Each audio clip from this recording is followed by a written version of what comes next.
Hello everybody. Since I've been using the new version of Linux Mint, I've noticed a little tiny bug. It's not really bad, but it has something to do with Flathub.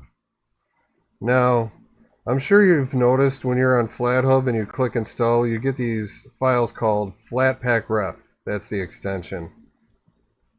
Normally what you do is download them. You can open them right from the browser or from the folder. I'm going to suggest you use the folder.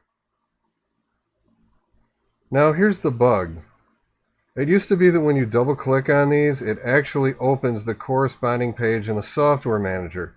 It no longer does that, but I'm about to show you the solution to fixing this problem. It's extremely easy. It's more like a workaround. All you have to do is this. Leave your folder open and double click on the file again. It's such an easy solution, it's laughable. Click install and it should not be a problem. Okay, as you see, it works. I just wanted to launch it and check that out real quick to see if it's interactive and everything, but I'm going to quit.